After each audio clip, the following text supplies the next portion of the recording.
some interesting news coming out of Colorado. Deion Sanders, I feel like he is the coach who is always trying to make a splash. And whether that's garnering respect or the attention of the media or maybe just his own team and coaching staff, I think this is a move putting Ryan Staub, who's preseason third string quarterback, behind Caden Salter, one of the higher touted transfers, and then Julian Lewis, a five-star, I think the number one or number two overall quarterback in the country coming in. I don't really know where his head is at as far as starting Staub. I know Staub looked good against Delaware, but it was Delaware at the end of the day. I think they could have had anybody that threw for a good game. The non-injury, I don't want to say benching, but going with a guy that's third string and your two guys in front of him aren't injured is kind of where I'm headed at because I've been reading and searching, looking for an injury to a shoulder, a hip, or whatever it is, and I really can't find it. So I don't know if this is Prime trying to send a message to his other two quarterbacks or the rest of the team, like, hey, we're gonna play who I think are the best guys. I really don't know what to think, but I'm very interested to see how this plays out. Because is the kid going to play the whole game, or is he just going to play in the first quarter? And if he's all right, we're going to go back with Caden or Julian.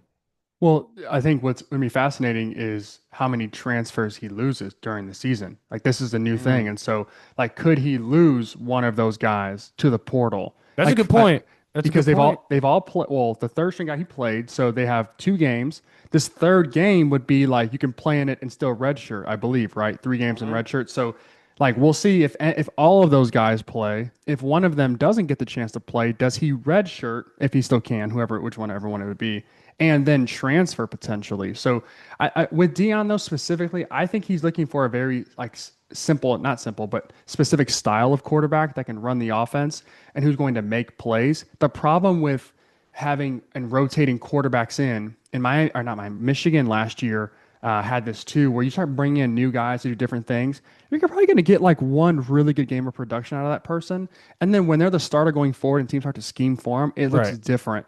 And Right. the other thing is when you're in a quarterback competition, like I all throughout college, I was in one. When you played, is same thing for you. You can't play as free as you would like when you Right. know that any mistake will get you pulled out. And so I think he's hamstringing his own team by not picking a guy and sticking with that guy. Granted, again, we're only three games in, and Right. maybe one of them will transfer, so it'll sort itself out. But I think you really put a damper on the team when you go, we could go with this guy, we could go with that guy. Yeah, it's hard to game plan, but your team also doesn't have the same chemistry. And typically the locker room, you know this, I know this, the locker room will rock with one guy They over they the they other have one two. guy. Yeah. So if it is Caden Salter, then it is. If it's Julian Lewis, then but Caden Salter's a senior. He's not a sophomore, not a transfer freshman, not a redshirt sophomore. This guy is on his last year of college football. And from the looks of it, he's not an NFL prospect right now. And so he is obviously a guy who goes from Liberty to Colorado to maximize not only his Yeah, exposure, but his dollar amount. sure. And then you have Julian Lewis, who you say, I mean, if the Ryan Staub kid plays well and that kid now moves to third string, what does his future look like? Because he's Transfer. gotten his money from Colorado, but he's still got his reputation. And what he's Transfer. shown on tape isn't terrible. So he can walk in any country or any program he wants in the country and be fighting for that starting spot or get a guarantee that he is going to start. Well, let me say this. Let's say Julian Lewis does transfer. Let's say he redshirts this year and he goes in the transfer portal. How, as a booster of Colorado, let's say you are, how Mm. much money are you going to give to the program if you know potentially Dion's just going to do whatever the hell he wants to do, and he might piss off a kid who's a five-star, which It's already Colorado a hasn't long gotten shot that that kid's going to all Colorado. Right. five. Like he haven't had a five-star recruit in I don't know how long, other than who he transferred in. So Mhm. like, are you going to give NIL dollars if you know Dion's just going to piss him away? Like, is that like what does that look like? So I think Dion's going to have to play some of the politics too, and maybe he thinks he doesn't have to, and that's fine. You'll just win 6 games a year, and like that'll be good enough till they And I want to think fire that's you. Dion's thing. I think that I'm not saying that he's arrogant or too arrogant to the point where he can't see reality with his own team, but it feels like to me, not that Dion wants to always be in the headlines, but I feel like he always wants to be in the headlines for I want to say a mature coaching decision, but just a certain coaching decision that's going to spark interest and debate like we're having now. I'm sure on Fox and ESPN, College Game or whatever, it's going to be the main topic of discussion considering some of these games are lackluster. That is the main storyline, especially if this kid goes out and balls. Now we're True. talking like, okay, like this kid is really about to really about to take the position over because after this week, you have to make a decision. Yeah, and that's fair. What we know we can't discount is what happened during spring ball and what happened during fall camp. Mhm. It's through there are three guys on the roster, and those three guys could have not separated at all. And so one guy maybe he reads the defense well, but can't make the throws. One guy's more athletic, so he makes plays, but he doesn't run the offense the same way you want to. So you never Right. really know what's going on and why a guy might be getting a shot who seems like as a third string, you're like, I don't know if we're going to play this guy, but he could be like the second best passer or the second best athlete, but he's not better than the guy ahead of him. And so he gets Mhm. put at third. You never know. We'll see. I don't know if I would say that Deion's trying to be in the headlines, but I do think he's trying to set the standard at his program that if things aren't done the exact way that I want them done, I won't play you, which is great, except for guys will walk in, get your money, be like, I don't like it here, and And be leave. out. And then you're left with less money, less players, less depth and a bad reputation. Bad. So it's hard to recruit five-star kids because not Right. everybody's going to be Travis Hunter. Like it is unbelievable that he was able to convince Travis Hunter to go to an FCS, the HBCU school, transfer up to Colorado, play both positions, and then get drafted inside the top 10. Like that's unreasonable, but maybe to him he's like, I could probably I do can that do that again. again. Yeah. And that is probably where the arrogance comes from that I'm talking about, that he thinks that he can just keep on doing this. And if he gets Yeah. that elite crop of athletes, then you never know, the sky's the limit. I'm looking at Colorado's schedule, though. They don't have a single ranked opponent left except for Iowa State. So the Mm. road ahead is not, oh, and they have Utah as well. Uh, But That's gonna be a bloodbath. Utah's gonna smoke yeah, them. and I think right, and rightfully so. I think Iowa State might get into Boulder and beat them up as well. I think Rocco Becht is one of the more underrated players in college football right now. But Let me ask you this. Let's say the coaching jobs that could be open right now could be if USC doesn't produce Lincoln Riley, yeah, if Florida doesn't produce, you have Billy those are the Napier. top two right now. I would say those two, and I don't know if I can think of another set. I know the Arkansas job will be open. Sam Pittman's definitely gone. Their schedule is a bloodbath. They're going to win 5, 6 games, so he's definitely gone. That's those are three jobs right there that I can think of that he could potentially take. And Only then two of those to me are enticing. I don't think the Arkansas job. but why not though? Think about all the They NIL got the money. they got Why the not? money, but I think that there's a different culture when you're talking about USC and Florida. Florida is like the mecca of college recruiting, and then He went to Colorado. USC is the mecca of I mean that's what Prime is. He is LA like True. to his core. Now Colorado, I think that was a situation where they kind of just took a shot on Prime, and not a lot of other schools did. And I think if after that first year of Colorado, I think a lot of the schools are scratching their head like, well, we could have had this. I mean, this guy Right. was knocking on doors asking for us to hire him, and now it's the other way around. And now, he goes to USC or Florida. It's going to be for a big check. And not only like we talked about in our last episode, it's going to be a lot of guarantees in that next job too. So, Dion ends up at a USC or a Florida. That's a mainstay job. Colorado is, oh, he gets here, he can propel himself up to a higher program. It stops at USC and Florida. And for him, it definitely would be able to because he can recruit in those areas and he would have an easy time doing it. Well, let me ask you this though. Like, let's say you're Florida and you do let go of Billy Napier, and it is 60 million to get rid of him, and then Dion or John Gruden or whoever, an NFL guy could come down and take that job too. You have to pay them 30, 40, whatever the case is, with a certain amount of guarantees. If Dion is the guy you hire, maybe similar to like Bill Belichick, where they're like, "Give me the job, I'm gonna do it my way." Do Mhm. you want to continue to fund that? Are you going to be comfortable saying, "You know what? I will give my money to this guy. He's not going to listen. He's going to scare recruits off. The guy's going to hit the portal and he's going to do things his way, whether it's working or not." And like that's a consideration that in this NIL era, again, every team has a GM now that's running the operation behind the scenes. Do you want to deal with that?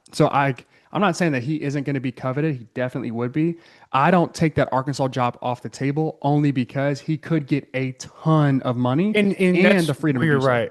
That you're 100% right. Arkansas could get desperate enough to Yeah. where they offer him an amount that he can't refuse, and then they give him a budget that he can't refuse. These other schools are not willing to give. I just think Dion's a proven entity at this point. No matter if he's in the playoff or not, I think he does the best job of what a college coach is supposed to be doing, and that's Mhm. gathering a group of young men and inspiring them to play for the guy next to him. And I think Dion has done a really good job of that at Colorado, and he sets a standard. You saw videos when he first came into Colorado, kicking guys out of the weight room for the wrong colored shorts, or you know suspending 5 stars for practices or games. Like guys are gonna fall in line. I think if he goes to a school like Florida, you have a better chance at maintaining some of those guys. Like if that Florida job comes open and Deion Sanders goes to Florida, maybe DJ Lagway decides to stay. I don't know if DJ Lagway has that much pull or not. Unless Mhm. like I'm not going to leave or I'll leave unless you bring in Prime. I don't really think he's that good to do that. Sure.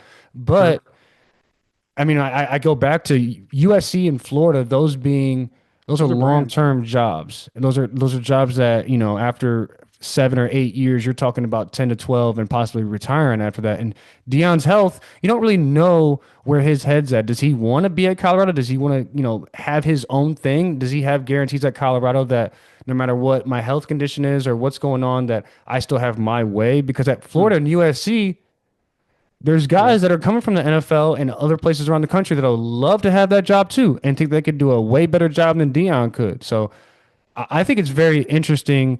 The transfer portal is not only more interesting, but I think the coaching carousel and the Yeah. coaching transfer portal becomes more interesting this offseason because of the big name players that are at stake. I mean, you have a school like Alabama that is 1 or 2 seasons away from being on the fence. Arkansas, big money. Miami, you see what they're doing, and they might have an expectation in 2 or 3 years from now. We're off crystal ball because he's not winning.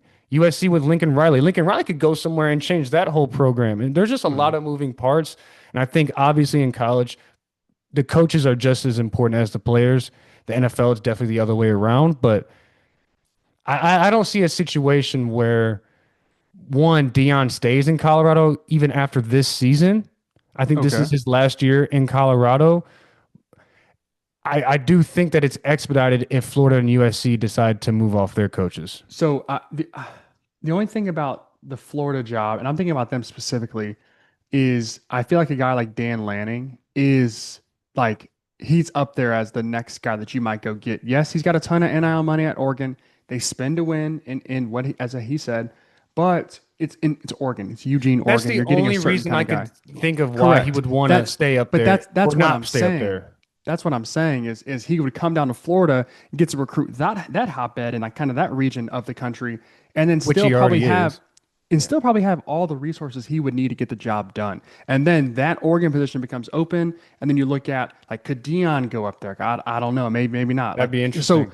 What kind of shifting and chess pieces will get moved? I wouldn't be surprised if an NFL guy came down and said, you know what, I'm looking at like let's take Ben Johnson again. Not that he doesn't want to be in the NFL, but let's say he wasn't up for a head coaching job and didn't take the Bears job. Could that be a guy that comes out of college and says, you know what, I'll just run the ship? Like we'll figure. Maybe not because they Well, don't I recruit. think the But NFL guys have the tag of like, okay, this guy knows what he's doing, or at least he has enough yes, knowledge and resources to even bring down some assistants or get some help, or just have the overall knowledge of this is what it takes to win games at the NFL level.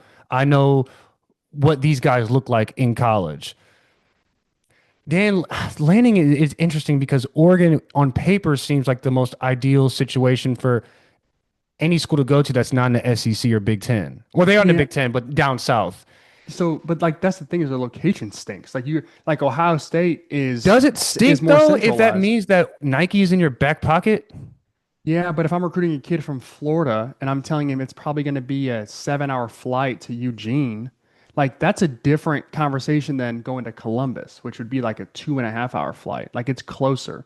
And so I think that there is some geographical challenges that Oregon face. And it's the same. Oregon has I the think same Oregon, thing I'm every about to say time. it. I feel like Oregon's been facing this challenge ever since they really got on the map. Let's just say And they and they've 2012. and they've never won. Like they've They never never like won, but they've been. I mean, there's a lot of teams that would love to swap spots with Oregon every single year in and year out if that meant that they were just a little bit better. No matter I if they have a would national championship or not. And they got to the semis when the playoff first started. Like their history of being good is there. It would take a lot for a coach to come in there and like burn it all down. I so want so go ahead. take like okay, take Brian Kelly as an example, going to LSU. That's He's a good like one. That's Notre Dame's great. He made the national championship. He lost, but he made it there a few years, a while back. you're right. And he's like, I could do better. I could beat these guys. I know I could beat Nick Saban. I promise you I could if I just could recruit the same guys that he can. I That's know I can beat Dabo. I know I can beat Ryan Day. I think I'm a better coach than Ryan Day, but I don't have the athletes here to get that job done. And so all these guys are looking at it like, I'm the best coach in college football. I'm the best coach around here, but I don't have the guys. I can't get the guys from South Florida who like are barely eligible to get on a plane every time they want to see their family for 8 hours who've probably never been on a plane. So like yeah. there are so many of these things where the coaches look at it and go, my circumstance could be better if I was in a better geographical location. And again, that's why I think Deion at Arkansas, maybe he doesn't get the if I was an AD or the GM of USC or Florida, I'm probably not putting my job on the line for Deion yet. But if I was Arkansas, I would say I'll give you a 3-year deal. I'll give you 70 million and I'll give you NIL budget for 3 of those years. Like go figure it out. And I think that would be a much so for Deion specifically, but for the coaching carousel, Dan Lanny's not leaving Oregon for less than 60 million and 55 guaranteed and a ton of incentives. He makes the playoff and if he wins any games. And Yeah. like that's a huge check to cut if he Yeah. slides there and if he doesn't work out. So Right. Yeah, because like I said, I keep on saying these incentives and these guarantees these coaches are going to be asking for are going to just keep rising. What would be a great end of the chapter for Jerry Jones for Deion Sanders to come coach at Arkansas? That would be hilarious.